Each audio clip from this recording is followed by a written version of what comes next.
welcome to Mr. Randy's Wine and Spirits. I am Mr. Randy. Today we're going to be talking about a brandy, particularly from E&J. We're going to be talking about their VS, which stands for Very Special Brandy.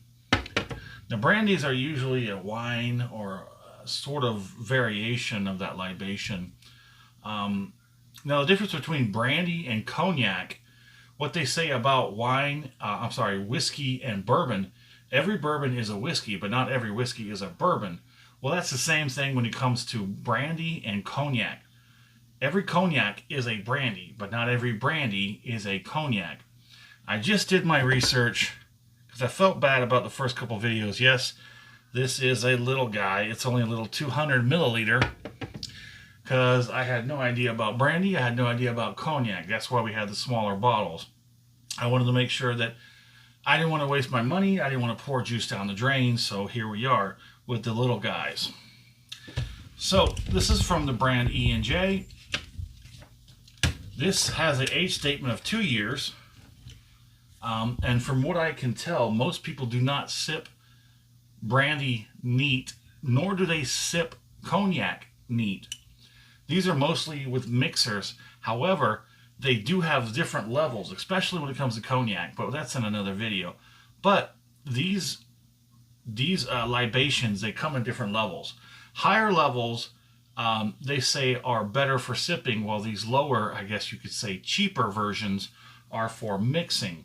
What do you mix these with? Well, I just found out that you can mix cognac with ginger ale, which I actually do love. It's not bad. It does actually make the cognac not so bad. So we're going to move on. The price for this comes in at $4, but it is a 200 milliliter.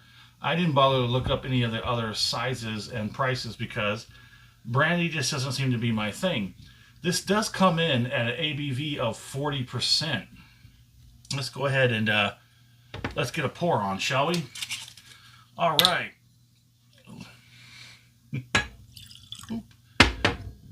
Oh boy. Well, let's get it under the nose and let's talk about it. So the nose is not very offensive. It does have a sort of light fruit, syrupy apple. It does have some very whiskey bourbon sort of nose where it's oak, vanilla. There are some little bit of light in baking notes.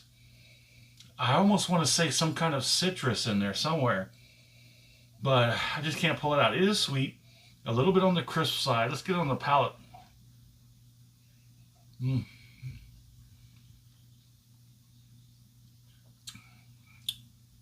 Oh yeah, that's a very sweet, appley, fruity sort of.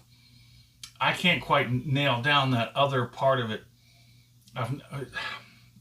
I just can't pull it out. There's a weird taste to it that you find in most cognacs, but I think that unique flavor profile in the brandies is distilled out when they make the cognac. So the brandies are a little bit different than the cognacs.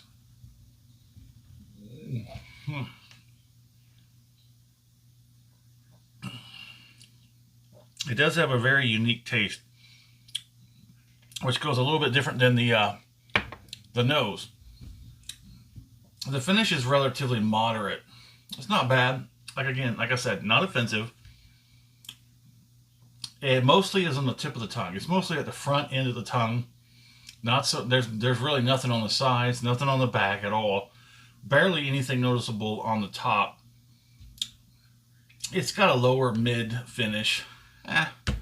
So I'm gonna have to give it one of the lowest scores I've ever given a libation, and that's gonna be a 2 out of 5. My fair price for this, I'm not even going to bother because this thing was $4 for a 200 milliliter. I didn't even bother looking at the others. Brandy is not Mr. Randy's thing. It's not his jam. Please forgive me if you're a brandy lover, but this is just not for me. So I don't even think I have to really justify my answer or even verify it for the buy again process. No, I'm not going to. I may in the future try different types of brandy and or cognacs.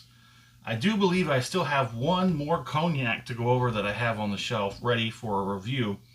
look forward to that. So what do you think? What are your opinions on brandy and or cognac? Do you want to talk about it? Let's talk about it. Shoot something at me in the comments. Thanks for stopping by at Mr. Randy's Wine and Spirits. I am Mr. Randy. You have a good one.